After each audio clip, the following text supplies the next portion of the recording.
Disney's The Little Mermaid.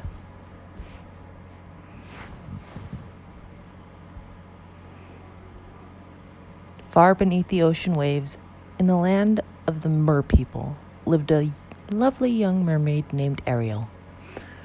Her home was an undersea palace. Although it was quite magnificent, she hardly ever spent time there. She preferred to go exploring with her little friend Flounder the fish. Ariel loved to collect objects from the world above the sea. She and Flounder would swim in and out of sunken ships, picking up whatever caught the little mermaid's fancy. Ariel's father, King Triton, ruled the undersea's kingdom. He was very proud of Ariel's many gifts, especially her beautiful singing voice. He had arranged to give a special concert to show his daughter's wonderful talent to all the merfolk. Ariel's sisters sang to begin the concert. Then they sang a special song to introduce Ariel, but Ariel wasn't there. Triton was not pleased. How could Ariel have forgotten to show up for her own debut? As usual, Ariel was off exploring. She had found a sunken ship to play in and had forgotten all about the concert. By the time she returned home, the guests had left. Triton was angry that he ordered Sebastian, a crab, who was his court composer, to follow Ariel and keep her out of trouble. Later that day, Ariel slipped away with Sebastian following close behind. She hadn't gone far when a huge shadow darkened the waters above her. "It's a ship!" she gasped with delight. Ariel swam to the surface to get a closer look. There were humans on board. One of them was very handsome. Ariel heard the others call him Prince Erik. But Ariel watched. A sudden storm took them all by surprise. To her horror, the ship began to sink. Most of the people on board were able to climb to safety into a lifeboat, but the handsome young prince was hit by a falling spar and thrown into the churning water. Ariel knew that humans could not live under the sea. She had to save the unconscious prince. There was no time to lose. She darted through the waves to the prince as her friend Scuttle watched anxiously. Using all her strength, Ariel dragged the young prince to the shore. Scuttle was waiting for them. The silly bird put his ear up to Eric's boot. "Sorry, Ariel. I can't make out a heartbeat," said Scuttle. Ariel placed her hand on the prince's chest. "Oh, he is breathing, Scuttle," she cried. She was so happy that she began to sing to the prince. The sound of Ariel's lovely voice, Eric's eyes began to flutter. "He's going to be all right," Ariel said gratefully. "Now I'd better get back before Father finds out I've left." When the prince opened his eyes, all he saw was his faithful dog Max running up to him. Ariel returned home, but she couldn't forget the human prince. As she sat thinking about him, two evil eels named Flotsam and Jetsam watched her with their cunning eyes. "Come with us," they hoaxed sweetly. "We know someone who can help you." Ariel followed the slippery eels. Before she knew it, she was inside the deep dark cave of Ursula, the sea witch. Ursula knew how much Ariel missed Erik.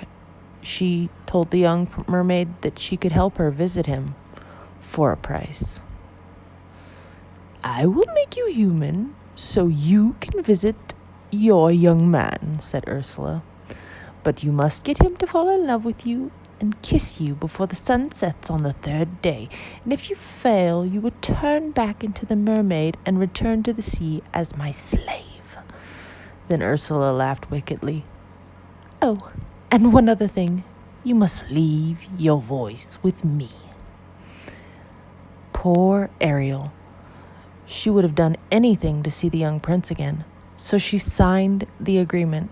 The evil witch locked Ariel's beautiful voice inside a magic seashell that she wore around her neck. Flounder and Sebastian watched in amazement as Ursula's magic powers turned Ariel into a human girl. Suddenly, Ariel could no longer live underwater. Luckily, her two friends rushed her up to the surface so she could breathe. Ursula cackled with glee. She intended to make sure Ariel did not get that kiss. Once Ariel was safe on the beach, Scuttle said, "There's something different about you, Ariel. I just can't put my foot on it."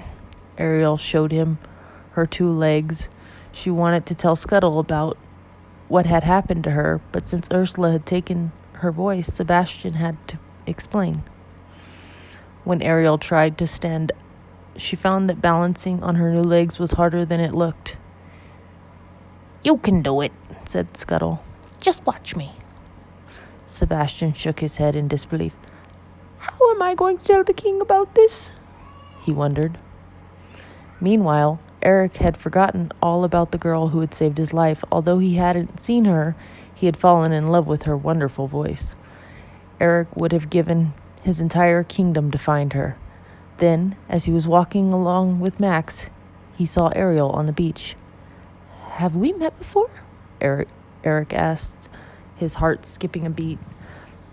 But his hopes were soon dashed when he found out that Ariel could not speak.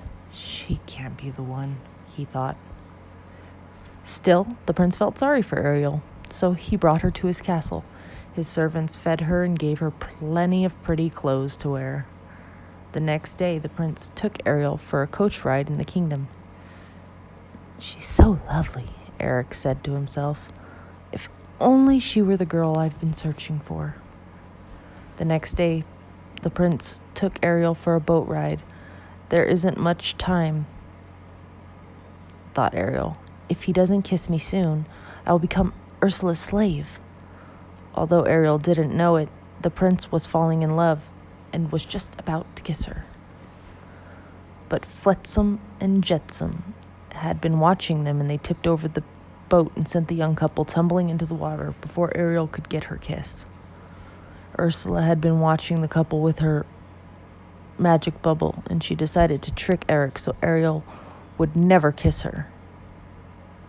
The witch transformed herself into a beautiful young girl. With Ariel's voice locked inside the seashell necklace, Ursula would sound just like Erik's true love.